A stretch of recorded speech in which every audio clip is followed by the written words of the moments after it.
Olá, boa tarde. Na quinta-feira começa o julgamento definitivo do impeachment da presidente Dilma Rousseff. Antes mesmo do início da sessão, a acusação e defesa têm feito pedidos ao presidente do julgamento, ministro Ricardo Lewandowski. Na sexta-feira à noite, o ministro tomou algumas decisões. O ministro Ricardo Lewandowski indeferiu o pedido do jurista Hélio Bicudo, um dos autores do pedido de impeachment, de falar por meio de videoconferência durante o julgamento, mas permitiu que o depoimento seja gravado e juntado aos autos. Em outra decisão, o presidente do STF concordou com a retirada do depoimento de uma das testemunhas de acusação, o secretário de Macroavaliação Governamental do TCU, Leonardo Rodrigues Albernaz. Foi a própria acusação que formulou o pedido. Lewandowski, porém, negou o pedido de impugnação de duas testemunhas da defesa, o jurista Geraldo Prado e o economista Luiz Gonzaga Beluso. De acordo com o requerimento da acusação, eles não tiveram participação nos fatos. O presidente do julgamento do impeachment respondeu que, de acordo com o Código de Processo Penal, qualquer pessoa pode ser testemunha. Lewandowski também deferiu o pedido feito pela defesa de acariação entre peritos. Uma sessão especial do Senado foi realizada no fim da manhã para comemorar os 70 anos da Federação Democrática Internacional de Mulheres. A Federação Democrática Internacional de Mulheres é uma organização não governamental criada em 1945 em Paris, na França, para defender os direitos, a igualdade e o emprego para as mulheres. Conta com 660 organizações filiadas em 160 países. Lutamos por paz e lutamos por trabalho com salário igual. Enquanto houver uma mulher no planeta que não seja dignificada, com direito a ter o mesmo salário que um homem, pelo mesmo trabalho realizado, será impossível falar em emancipação plena da mulher. As líderes da federação também pediram o fim das guerras e a aprovação de um projeto de lei que está no Senado para combater a diferença salarial entre homens e mulheres. Além disso, defendem licença maternidade de 1 ano e a abertura de mais creches. O senador que solicitou a sessão lembrou que, além desses desafios, as mulheres brasileiras ainda enfrentam o perigo do tráfico de pessoas e a violência. Nossa luta e a luta de vocês é para que não aconteça uma tortura, um assassinato, uma morte, uma violência contra mulheres, sejam índias, sejam negras ou sejam brancas. Nós queremos que respeitem as mulheres e não a violência. Tramita no Congresso uma proposta do governo interino para congelar os gastos públicos até o ano de 2037, quer dizer, durante 5 mandatos presidenciais. Saber as consequências de medidas como essa é fundamental para o cidadão e, por isso, esse é o tema da nossa entrevista desta segunda-feira. Aqui ao meu lado está o consultor de orçamentos do Senado, Vinícius Amaral, que vai explicar melhor essa proposta. Vinícius, a proposta está na Câmara dos Deputados, mas o Senado já começou a debater o assunto em algumas comissões, né? O que essas audiências públicas já estão sinalizando? Quais são os pontos de vista? A PEC é uma matéria bastante complexa e ela realmente tem uma abrangência muito grande em cima das finanças públicas e de questões sociais. E, na verdade, nós podemos separar 2 grandes blocos de discussões. Uma discussão de ordem macroeconômica em si e uma outra discussão de ordem social.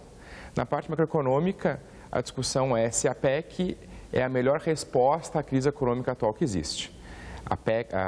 O intuito da PEC, a visão que a PEC traz, é de que o problema central macroeconômico do Brasil que levou à atual crise econômica é o alto nível de gasto público. Esse é o entendimento. Há outros entendimentos contrários, né? Divergentes. A economia não é uma ciência exata, então ela permite essa profusão de entendimentos. Há outros que entendem que o problema central é a falta de competitividade do Brasil, tanto em termos internos quanto em termos internacionais. E não seria exatamente essa questão que seria o entrave, e sim uma redução da burocracia em procedimentos de exportação, uma reforma tributária, por exemplo, que onerasse menos a produção. Enfim, há inúmeras visões, a própria questão cambial, que em muitos lugares do Brasil produzia um fenômeno de desindustrialização. Então, alterando as vantagens competitivas do Brasil em relação a outros países. Enfim, há uma profusão de visões econômicas e a PEC, ela faz um diagnóstico, ela tem um diagnóstico por trás que a solução da crise econômica do país está na redução do gasto público. Um dos pontos polêmicos dessa PEC é que ela muda os critérios para calcular os gastos em saúde e em educação, né? E alguns especialistas, alguns economistas, eles dizem que pode haver aí um congelamento nos investimentos nessas áreas, é isso mesmo? Hoje, o gasto com saúde e o gasto com educação, eles são indexados às receitas, né? No caso da saúde, é indexado à receita corrente líquida da União e no caso da educação, aos impostos.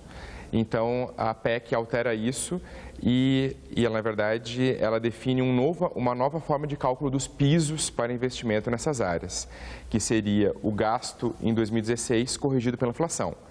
Então, haveria, sim, uma manutenção do valor real investido nessas áreas como piso, né? Não necessariamente, não impede que se gaste a mais, mas haveria um piso que, de acordo com as variáveis econômicas, pode ser menor do que o que é garantido pela atual legislação.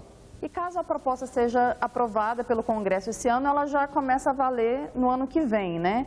Como é que fica a lei de diretrizes orçamentárias? Ela tem que contemplar essa proposta? Qual que é o impacto para o orçamento de 2017?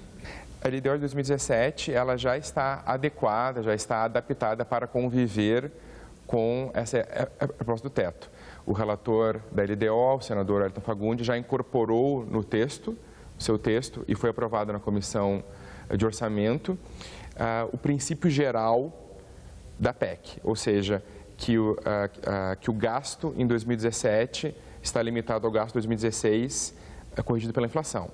Inclusive com algumas vantagens, alguns aprimoramentos. Por exemplo, o senador Wellington Fagundes definiu que os investimentos em 2017 também devem ser preservados e mantido o seu valor real.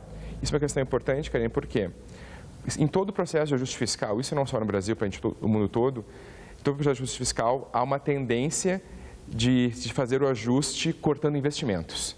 Porque as despesas obrigatórias são de muito difícil compressão, evidentemente, por serem obrigatórias, exigem mudanças legislativas, às vezes mudanças constitucionais, que não são simples de serem aprovadas.